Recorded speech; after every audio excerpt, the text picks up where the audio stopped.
Welcome. Thank you for joining me. I'm Gerry Oginski, a medical malpractice and personal injury trial lawyer practicing law here in the state of New York.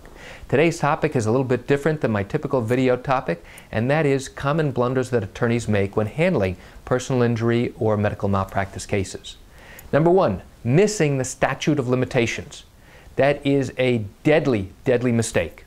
What does it mean? It means that your attorney has failed to start a lawsuit in a timely manner.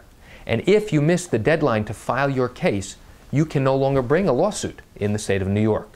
So what do?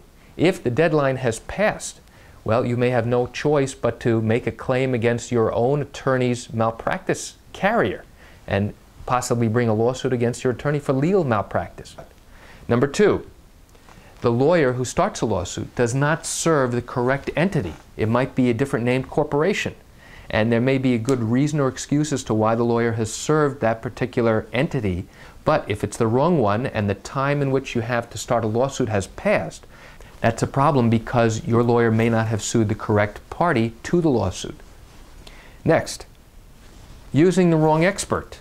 Let's say you have a car accident case and you need an accident reconstruction expert and your attorney does not get the right expert. Let's say they get an engineer to talk about structural analysis of steel. Well, that may not be what you need. You may need somebody to reconstruct exactly what happened to show a jury ultimately how it was that your version of the events occurred and not that there was some issue involved that's unrelated.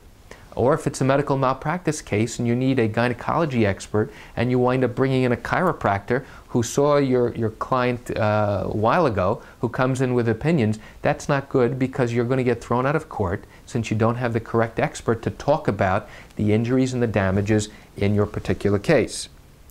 Another problem that is commonly seen is that the attorney who's handling a particular case may not know the specific rules, which brings me to a video I did recently. And that is, why do some attorneys refer their cases to experienced medical malpractice lawyers? That's because the rules are specific and different for malpractice cases than they are for personal injury cases or other types of areas of law. Here's another common blunder that we see. The attorney fails to reply to the client's phone calls. They don't respond to their letters. And what happens then? Well, the clients get frustrated, they get angry, they don't know what's happening, and now they're unsure if their lawyer is really working for them and trying to help them through their case. That's a problem that usually results in a grievance being filed with the Bar Association against them. Here's another big one. And this does not happen often, I'm happy to say, but when an attorney receives money in a settlement for the client, sometimes the attorney will commingle the funds with their own personal funds.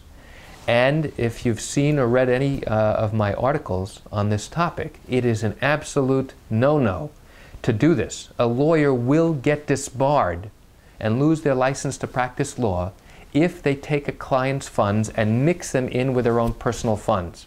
It is never supposed to happen.